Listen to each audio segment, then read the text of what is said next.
deciding whether to record a sale when order of service is received or when service are performed. Example of ये decide करना कि जो cell हुई है वो रिकॉर्ड करें तब जब ऑर्डर किया गया था या तब जब रिसीव कर लिया गया। तो इसको कौन सा इशू कहते हैं? तो इसको रिकॉग्नाइजेशन इशू कहते हैं। कैसे हम एक ट्रांजैक्शन हुई है उसको कब रिकॉग्नाइज करें? फॉर सपोज मेरे पास एक ऑर्डर आता है प्रोडक्ट के लिए, मगर ऑर्डर के टाइम में उसको मैंने डिलीवरी नहीं किया। पहले अगर मेरे पास ऑर्डर आ गया तो मैं उसको उसकी एंट्री डाल दूँ, या मैं तब एंट्री डालूँ जब मैंने वो ऑर्डर दे दिया। तो इसको कहते हैं रिकॉग्नाइजेशन इशू। क्लासिफिकेशन इशू क्या होता है कि एक एंट्री है उसको मैं क्लासिफिकेशन, जैसे में एसेट की एंट्री है, लायबिलिटी की एंट्री है, कैपिटल की एंट्री है, रेवेन्यू की एंट्री है, एक्सपेंस की एंट्री है, उसको कैसे करूं? तो ये क्लासिफिकेशन होती है। उसके बाद वैल्यूएशन इशू क्या होता है? एक मशीन है जो उसकी अपडेट मशीन आ गई है, तो अपनी में उस मशीन को जो मेरे पास ओल्ड है उसकी मैं क्या वैल्यू डालूं अपने बुक में?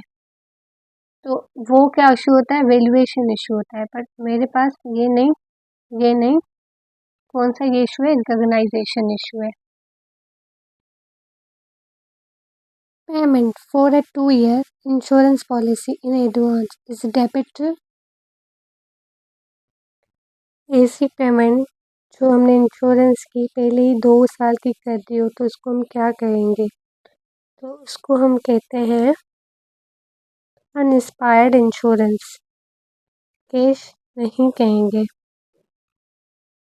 इंश्योरेंस एक्सपेंस पे इसलिए नहीं कहेंगे क्योंकि एक्सपेंस वो होता है जो हमने उसका फ़ायदा ले लिया होता है।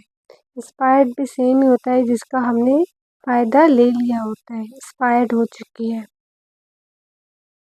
That term hybrid security is used for. Hybrid security को कहते हैं इसमें एक सिक्योरिटी हो जहाँ पे ओनरशिप तो मिल गई हो मगर उसमें लायबिलिटीज़ वाली भी सिम्टम्स हो या साइंस हो। जैसे हमारे प्रेफर्ड स्टॉक होते हैं उसमें क्या होता है? उसमें हमें फिक्स्ड रेट मिलता है और ओनरशिप भी मिलती है, इसलिए उसको कहते हैं hybrid security. The income statement is a summary of. Income statement किस चीज़ों की समरी होती है? तो वो समरी होती है हमारी रेवेन्यू और एक्सपेंसेस की। अगर आप कभी इनकम स्टेटमेंट उठा के देखेंगे तो एक साइड पे आपको रेवेन्यू और दूसरा आपको एक्सपेंसेस ही मिलेंगे। उसके अलावा एसेट्स, लायबिलिटी और कैपिटल जो है वो बैलेंस शीट में होती हैं। Increase and decreases in capital ये हमारे ओनर इक्विटी स्टेटमेंट में होता है, तो ये भी नहीं होगा। One benefit of using ratio analysis when interpreting financial statement is. कौन सा फ़ायदा होता है रेशियो एनालिसिस करने का जब हम फाइनेंशियल स्टेटमेंट को देखते हैं? Ratio analysis facilitate comparison between different company. Our ratio have exact standard value in which performance can be compared? No. Ratio like account all specific factor affecting the particular company and industry? No. Ratio facilitate comparison between different companies. Business risk is influenced by firm decision to use debt in its financial structure. Business का जो risk होता है वो मुतासिर होता है firm के decision से कि वो कितना डेट यूज़ कर रही है। ऑफकोर्स होता है। तो ये क्या होगा? ट्रू। ट्रू कैसे होगा? अभी आप देखें पाकिस्तान की जो कंडीशन है, उसने इतना डेट लिया हुआ है, इतना डेट लिया हुआ है कि उसको रीपेमेंट करना मुश्किल हो जाए। जब हम डेट ज़्यादा लेते हैं तो उसका रिस्क ये है कि डेट की कंडीशन में रीपेमेंट लाजमी है। जब रीपेमेंट लाजमी है तो एक कंपनी हो या एक कंट्री हो, इसका रिस्क बढ़ जाता है रीपेमेंट का, और डिफ़ॉल्ट और बैंकरप्सी की तरफ जा सकता है।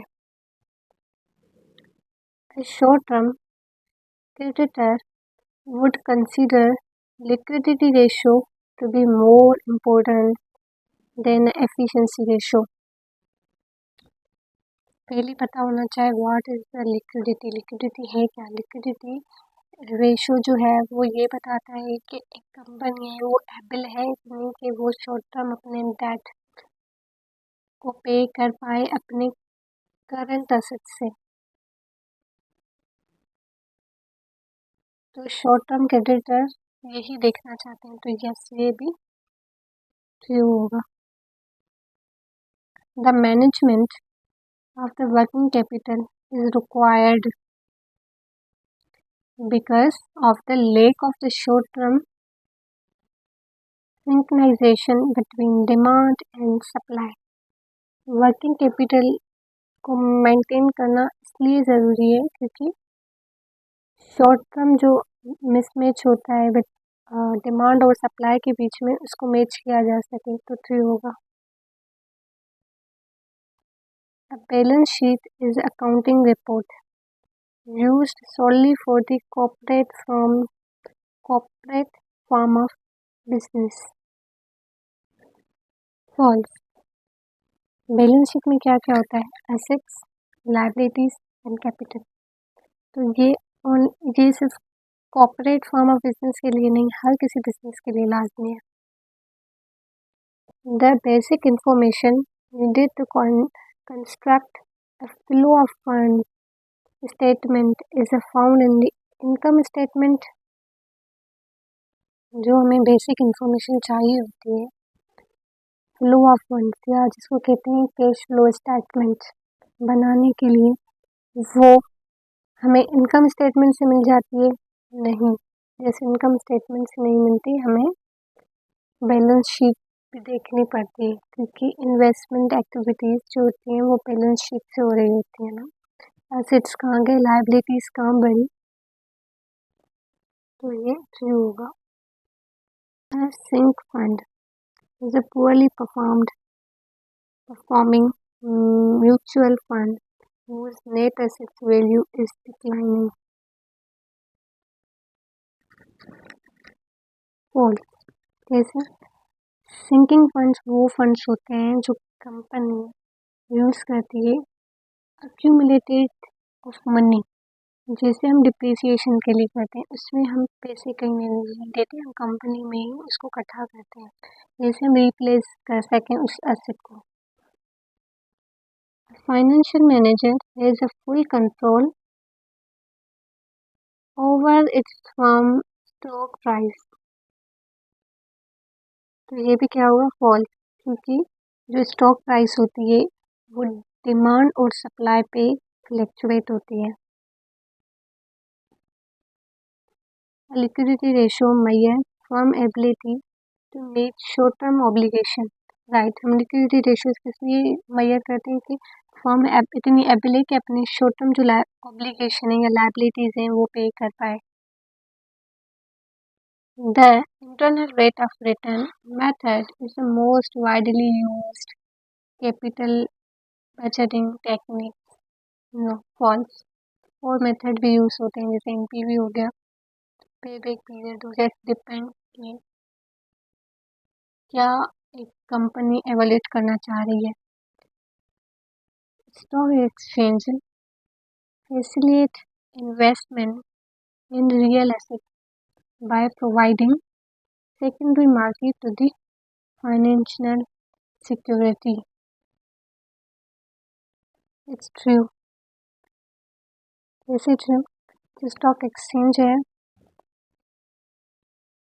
एक्सचेंज जो है वो इन्वेस्टमेंट तो हम रियल एसेट्स में कर रहे होते हैं ना, कि हम कंपनी की फैक्ट्रीज में इसके एसेट्स जो होते हैं उसमें हम एक पोर्शन को परचेज कर रहे होते हैं, बट ये क्या प्रोवाइड कर रहा होता है, सेकेंडरी मार्केट। बट हम खरीद क्या कर रहे होते हैं, financial securities. The concept of compounding deals with finding the future value of a present sum. हम कंपाउंडिंग में यही कर रहे होते हैं कि हम उसका फ्यूचर सम निकाल रहे होते हैं कि अगर आज इतने मैं पैसे दे रही हूँ तो फ्यूचर में मैं कितना अर्न करूँगी। Short term creditors would be most interested in form of leverage ratio. Falls. जो शॉर्ट टर्म क्रेडिटर्स होते हैं वो लिक्विडिटी रेशो में इंटरेस्टेड होते हैं, वाइल लिवरेज में लॉन्ग टर्म क्रेडिटर्स इंटरेस्टेड होते हैं। Working capital management includes in part the administration of the cash, marketable security, receivables, and inventories. What is working capital? Working capital का अगर आप formula देखें तो आएगा current assets minus current liabilities. यहाँ पे अगर आप देखें कैश है जो करंट एसेट्स है, मार्केटेबल सिक्योरिटी है जो करंट एसेट्स है, रिसीवेबल्स हैं जो करंट एसेट्स हैं, इन्वेंट्रीज हैं जो current, where are the current liabilities. तो पेमेंट जो होती है क्रेडिटर्स वो मेन पार्ट होता है वर्किंग कैपिटल का, वो इसमें नहीं है। It's false. In other name of cash flow is accounting profit. False होगा। Accounting profit and cash flow is different things. Cash flow is about how much cash in the company and how much cash out from the company, while accounting profit is all about how much a company earned. The financial manager has full control over its firm stock price. वही question repeat हुआ है।